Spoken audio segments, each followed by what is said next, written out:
Paris Olympics के javelin throw event में gold medal जीतकर कौम का सर फखर से बुलंद करने वाले अरशद नदीम मियां चन्नू के करीब अपने आबाई घर पहुंच गए हैं। फख्रे पाकिस्तान अरशद नदीम पर एयरपोर्ट से घर पहुंचने तक मोहब्बतें निछावर होती रहीं। लाहौर एयरपोर्ट पर वफाकी वजीर एहसन इकबाल, सूबाई वजीर अजमा बुखारी और हजारों मद्दाहों ने इस्तकबाल किया। वजारत खेल, पाकिस्तान स्पोर्ट्स बोर्ड और पाकिस्तान ओलंपिक्स कमेटी के हुकाम भी एयरपोर्ट पहुंचे थे। एयरपोर्ट और मियां चन्नू शहर में शानदार इस्तकबाल के बाद आबाई गांव पहुंचने पर भी भरपूर खैर मकदम किया गया। दोस्तों, अजीज़ों, रिश्तेदारों और गांव वालों ने ढोल की थाप पर भंगड़े डाले, फूल और नोट निछावर किए गए। घर पहुंचने पर वालिदा ने अरशद नदीम को गले लगा लिया। माँ और बेटे आबदीदा हो गए। Olympic gold medalist Arshad Nadeem अपने घर पहुंच गए। शहरियों की बड़ी तादाद ने उनका मियां चन्नू में भी इस्तकबाल किया। इस मौके पर अरशद नदीम का कहना था कि वो सबके शुक्रगुजार हैं जिन्होंने शानदार इस्तकबाल किया। जैसे पेरिस में परफॉर्म किया, इससे बढ़कर पाकिस्तानियों ने इज्जत दी। अरशद नदीम ने कहा कि उन्होंने मेहनत की जिसका अल्लाह ने उन्हें फल दिया। अल्हम्दुलिल्लाह मुझे पाकिस्तानी लोगों ने इज्जत दी है और जैसे मैं अपने गाँव में पहुँचा 101-15 में अपने मियां चन्नू सिटी में तहसील में, तो लोगों का हजूम देखा, उनका प्यार देखा, मोहब्बत देखी, तो मैंने कहा जो मैंने मेहनत की और जो मुझे अल्लाह ताला ने फल दिया वो आज कौम का प्यार और मोहब्बत देख के बड़ी खुशी हुई। कंपटीशन हो रहा था तो मुझे ये भी खुशी हो रही थी कि इंशाल्लाह अगर मैं मेडल जीतता हूँ तो हम ये मेडल के साथ आगे 14 अगस्त भी आ रहा है, तो इंशाल्लाह इस मेडल के साथ जो है ना हम मनाएंगे। Gold medallist Olympian Arshad Nadeem ने लाहौर एयरपोर्ट से मियां चन्नू जाते हुए रायविंड तबलीगी मरकज़ में अमीर तबलीगी जमात नज़रुर रहमान से भी मुलाकात की। अरशद नदीम आज अलसुब नमाज फजर की अदायगी के लिए रायविंड तबलीगी मरकज़ पहुंचे थे। इस मौके पर अरशद नदीम ने मौलाना नज़रुर रहमान से मुसाफा किया और अपने हक में दुआ भी कराई।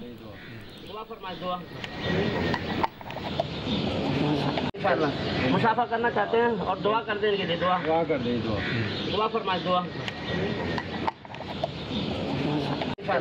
मुसाफा करना चाहते हैं और दुआ कर देंगे, दुआ कर देंगे, दुआ फरमाए, दुआ। दीगर खबरों में आपको बताएं, वज़ीर आला पंजाब मरीम नवाज की हिदायत पर जश्न आज़ादी की मुनासबत से आज़ादी फ्लोट तैयार कर लिया गया है जो रावलपिंडी से लाहौर के लिए रवाना हो गया है। आज़ादी फ्लोट ने रावलपिंडी से अपने सफ़र का आगाज़ किया था जो GT रोड पर सफ़र करते हुए गुजर खान पहुँच गया था। गुजर खान पहुँचने पर आज़ादी फ्लोट का पुरतपाक इस्तकबाल किया गया। आज़ादी फ्लोट आज जेहलुम और गुजरात जबकि कल गुजरावाला, कामुकी और मुरीद के से होता हुआ लाहौर मीनार पाकिस्तान पहुँचेगा। आज़ादी फ्लोट मुख्तलिफ मकामात पर रुकता हुआ आएगा जहाँ जगह जगह उसका इस्तकबाल होगा। आज़ादी फ्लोट के 13 अगस्त की शाम मीनार पाकिस्तान पहुँचने पर फ़कीदुल मिसाल इस्तकबाल होगा। मीनार पाकिस्तान पर खुसूसी आज़ादी मुशायरा भी होगा और म्यूज़िकल नाइट भी मनाई जाएगी। बताएं, खैबर एजेंसी की वादी तीरा में खारजी दहशतगर्दों का मुकाबला करते हुए शदीद जख्मी होने वाले पाक फौज के लेफ्टिनेंट उज़ैर महमूद मलिक शहीद हो गए। ISPR के मुताबिक 24 साला लेफ्टिनेंट उज़ैर महमूद मलिक 9 अगस्त को वादी तीरा में दहशतगर्दों से फायरिंग के तबादले में जख्मी होने के बाद CMH पेशावर में ज़ेर इलाज थे। इस झड़प में पाक फौज ने 4 खारजी दहशतगर्दों को हलाक किया था। शहीद लेफ्टिनेंट उज़ैर महमूद मलिक की नमाज जनाजा पेशावर गैरिजन में अदा की गई जिसमें कोर कमांडर पेशावर, शहीद के लवाहिकीन और अस्करी और सिविल हुकाम की बड़ी तादाद ने शिरकत की। उज़ैर महमूद मलिक का ताल्लुक ज़िला अटक से था जिन्हें उनके आबाई इलाके में पूरे फौजी एजाज़ के साथ सुपुर्द खाक किया जाएगा। बांग्लादेश से फरार होकर भारत पहुंचने वाली मुस्ताफ़ी वज़ीर आज़म शेख हसीना वाजिद ने अपने इक़्तिदार के खात्मे का जिम्मेदार अमरीका को करार दे दिया है। शेख हसीना वाजिद ने कहा कि सेंट मार्टिन आइलैंड पर अमरीकी अड्डा बनाने की इजाज़त न देना इक़्तिदार के खात्मे का सबब बना। उनकी बांग्लादेश की सियासत में वापसी जल्द होगी। अवामी लीग हर बहरान के बाद दोबारा उभरी है। भारतीय मीडिया के मुताबिक हसीना वाजिद का ये मौक़िफ़ उस तकरीर में शामिल था जो करने की इजाज़त नहीं दी गई। हसीना वाजिद का ये भी कहना था कि एहतजाज करने वाले तलबा को रज़ाकार नहीं कहा था। उनकी वीडियो पूरी देखी जाए। तो बताएं, वज़ीर आज़म शहबाज शरीफ ने कहा है कि गज़ा में जो जुल्म ढाया जा रहा है इसकी वजह से आज़ादी की खुशियाँ मांद पड़ गई हैं। लाहौर में अक़लियतों के कौमी दिन की मुनासबत से मुनक़िदा तक़रीब से खिताब में वज़ीर आज़म शहबाज शरीफ ने मज़ीद क्या कहा, सुनिए। बदकिस्मती से जो जुल्म सितम गज़ा में ढाया जा रहा है उसके हवाले से हमारी ये खुशियाँ मान पड़ गई हैं क्योंकि वहाँ पर मुसलमानों के साथ जो इस्राएली हुकूमत और वज़ीर आज़म नेतन्याहू जो अपनी फ़ौज के साथ मिलकर, जो अभी कल की बात है कि फजर के वक्त निहत्ते मुसलमानों के ऊपर बमबारी की गई और वहाँ पर मुसलमान शहीद हुए, बच्चे भी शहीद हुए,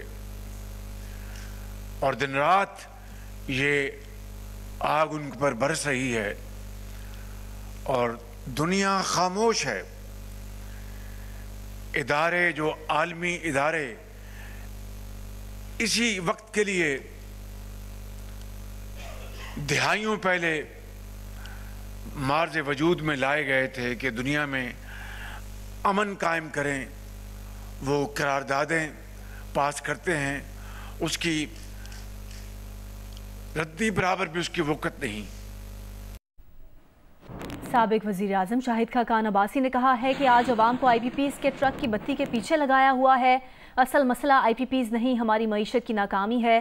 कराची में सेमिनार से खिताब में शाहिद खाकान अब्बासी ने कहा कि जिस मुल्क में इलेक्शन चोरी होता है वहाँ सियासी इस्तेहकाम नहीं आता। जो आज साहिब इक़्तिदार हैं उन्हें तारीख कभी माफ़ नहीं करेगी। जमात इस्लामी के नायब अमीर लियाकत बलोच ने कहा है कि हुकूमत ने मुआहदे के मुताबिक बिजली के मसले का हल तलाश न किया तो अवामी मुज़ाहमत का सामना करना पड़ेगा।